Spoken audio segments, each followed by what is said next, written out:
Σκρούτζ, εκτός από αυτές τις ωραίες προϊστορικές ζωγραφιές, το μόνο που έχει εδώ είναι βράχια.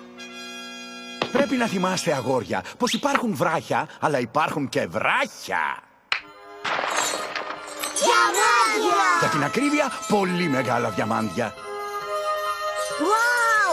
Είναι το πιο μεγάλο διαμάντι που έχω δει! Για κοίτα αυτό, πιτσιρίκο.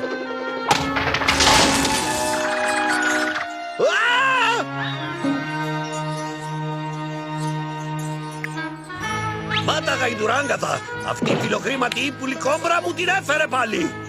Για μισό λεπτό, η γριάλε που αγόρασε το πιο δυτικό νησί. Αφού αυτό θέλει, αυτό λοιπόν θα πάρει.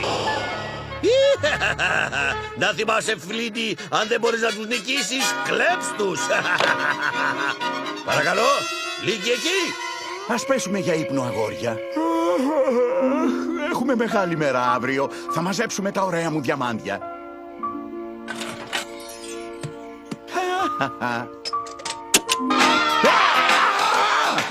Εδώ στην άλλη άκρη του κόσμου που σας έφερα, νομίζω πως θα ξεκολλάγατε από αυτό το rock and roll.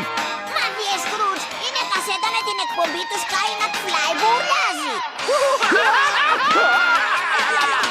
Είμαι ο Sky McFly και σας υπενθυμίζω να τα λέτε κύμα, φιλάρακα μου. Ω ναι, χορέψτε μέχρι να πέσετε ξεροί, φίλοι μου τρελοί.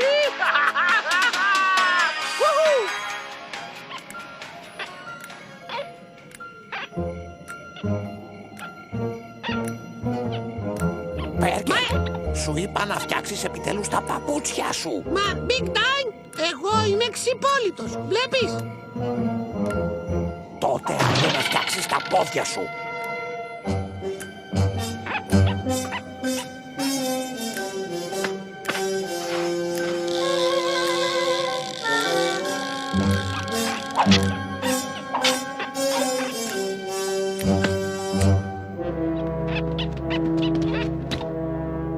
Ορίστε, κύριε Glomgold, ωραία μέρα για έκρηξη.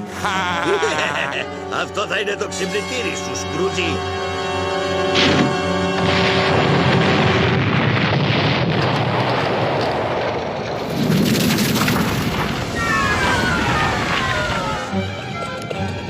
Τι ήταν αυτό? Δεν ξέρω.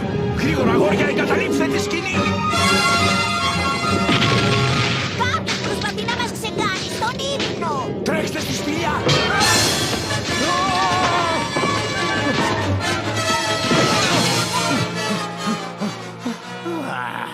Όταν πιάσω στα χέρια μου αυτόν που το έκανε, θα του μαδίσω τα πούπουλα.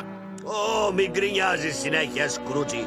Άλλωστε δεν είναι ιδιοκτησία σου πια. Πισιμό για το Λίκον. Τι θέλεις να πεις, Glomgold? Αγόρασα αυτό το νησί απόλυτα